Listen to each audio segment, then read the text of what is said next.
परमात्मने नमः। श्री रामचरितमानस अयोध्या कांड, पेज नंबर 411। आगे इस प्रकार मुनि श्रेष्ठ वाल्मीकि जी ने श्री रामचंद्र जी को घर दिखावे। उनके प्रेम पूर्ण वचन श्री राम जी के मन को अच्छे लगे। फिर मुनि ने कहा, हे सूर्य कुल के स्वामी, सुनिए। अब मैं इस समय के लिए सुखदायक आश्रम कहता हूँ, निवास स्थान बतलाता हूँ। आप चित्रकूट पर्वत पर निवास कीजिए। वहाँ आपके लिए सब प्रकार की सुविधा है। सुहावना पर्वत है और सुंदर वन है। वह हाथी, सिंह, हिरण और पक्षियों का विहार स्थल है। वहाँ पवित्र नदी है जिसकी पुराणों ने प्रशंसा की है और जिसको अत्रि ऋषि की पत्नी अनुसुईया जी अपने तपोबल से लाई थीं।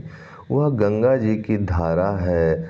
उसका मंदाकिनी नाम है। वह सब पाप रूपी बालकों को खार डालने के लिए डाइन रूप है।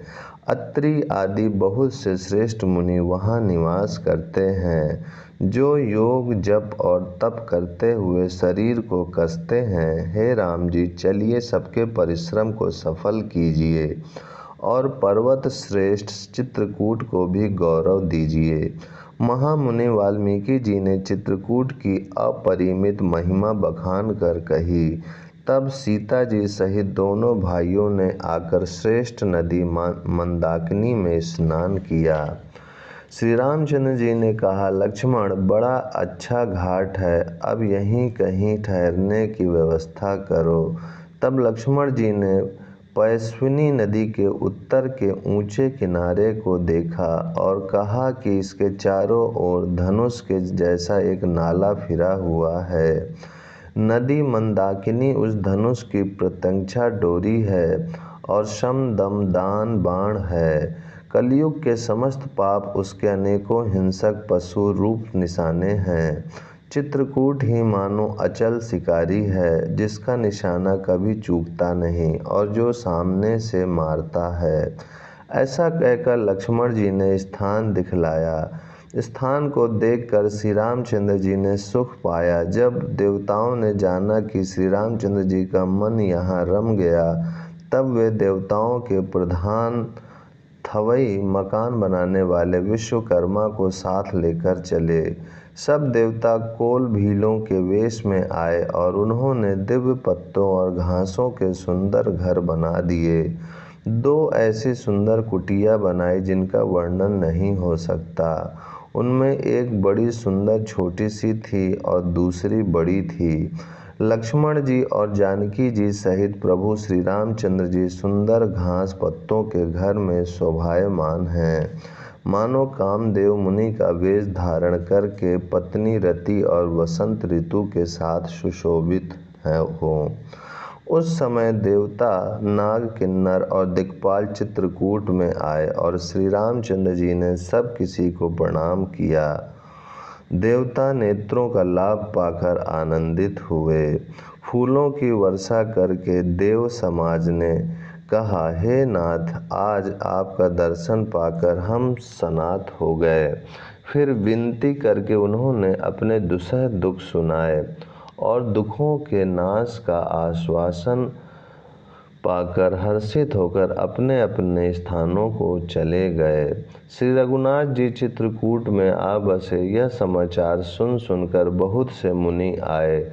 रघुकुल के चंद्रमा श्री रामचंद्र जी ने मुदित हुई मुनि मंडली को आते देखकर दंडवत प्रणाम किया। मुनिगण श्री रामचंद्र जी को हृदय से लगा लेते हैं और सफल होने के लिए आशीर्वाद देते हैं। वे सीता जी, लक्ष्मण जी और श्री रामचंद्र जी की छवि देखते हैं और अपने सारे साधनों को सफल हुआ समझते हैं। प्रभु श्री रामचंद्र जी ने यथा योग सम्मान करके मुनि मंडली को विदा किया। श्री रामचंद्र जी के आ जाने से वे सब अपने अपने आश्रमों में अब स्वतंत्रता के साथ योग जप, यज्ञ और तप करने लगे। यह श्री राम जी के आगमन का समाचार जब कोल भीलों ने पाया तो वे ऐसे हर्षित हुए मानो 9 निधियां उनके घर ही पर आ गई हों। वे दोनों में कंद मूल फल भर भर कर चले, मानो दरिद्र सोना लूटने चले हों। उनमें से जो दोनों भाइयों को पहले देख चुके थे, उनसे दूसरे लोग रास्ते में जाते हुए पूछते हैं। इस प्रकार श्री रामचंद्र जी की सुंदरता कहते सुनते सबने आकर श्री रघुनाथ जी के दर्शन किए। भेंट आगे रखकर वे लोग जोहार करते हैं और अत्यंत अनुराग के साथ प्रभु को देखते हैं। वे मुग्ध हुए जहाँ के तहाँ मानो चित्र लिखे से खड़े हैं। उनके शरीर पुलकित हैं और नेत्रों में प्रेम अश्रुओं के जल की बाढ़ आ रही है। श्री राम जी ने उन सब को प्रेम में मग्न जाना और प्रिय वचन कहकर सबका सम्मान किया। वे बार बार प्रभु श्री रामचंद्र जी को जोहार करते हुए हाथ जोड़कर विनीत वचन कहते हैं। हे नाथ प्रभु, आपके चरणों का दर्शन पाकर अब हम सब सनाथ हो गए। हे कौशल राज, हमारे ही भाग्य से आपका यहाँ शुभागमन हुआ है। हे नाथ, जहाँ जहाँ आपने अपने चरण रखे हैं वे पृथ्वी, वन, मार्ग और पहाड़ धन्य हैं। वे वन में विचरने वाले पक्षी और पशु धन्य हैं, जो आपको देखकर सफल जन्म हो गए। हम सब भी अपने परिवार सहित धन्य हैं, जिन्होंने नेत्र भरकर आपका दर्शन किया। आपने बड़ी अच्छी जगह विचार कर निवास किया है। यहाँ सभी ऋतुओं में आप सुखी रहिएगा।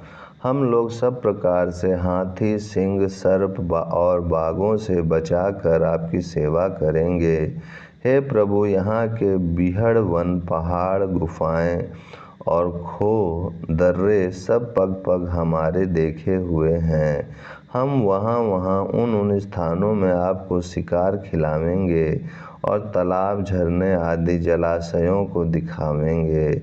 हम कुटुंब समेत आपके सेवक हैं। हे नाथ, इसलिए हमें आज्ञा देने में संकोच न कीजिएगा। जो वेदों के वचन और मुनियों के मन को भी अगम हैं, वे करुणा के धाम प्रभु श्री रामचंद्र जी भीलों के वचन इस तरह सुन रहे हैं, जैसे पिता बालकों के वचन सुनता है। श्री रामचंद्र जी को केवल प्रेम प्यारा है। जो जानने वाला हो, जानना चाहता हो, वह जान ले। तब श्री रामचंद्र जी ने प्रेम से परिपुष्ट हुए प्रेम पूर्ण कोमल वचन कहकर उन सब वन में विचरण करने वाले लोगों को संतुष्ट किया। फिर उनको विदा किया। वे सिर नवाकर चले और प्रभु के गुण कहते सुनते घर आए। इस प्रकार देवता और मुनियों को सुख देने वाले दोनों भाई सीता जी समेत वन में निवास करने लगे।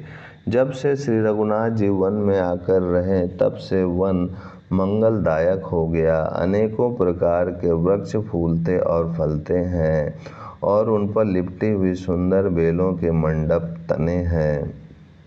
वे कल्प वृक्ष के समान स्वाभाविक ही सुंदर हैं, मानो वे देवताओं के वन नंदनवन को छोड़कर आए हों। भंवरों की पंक्तियाँ बहुत ही सुंदर गुंजार करती हैं और सुख देने वाली शीतल मंद सुगंधित हवा चलती रहती है।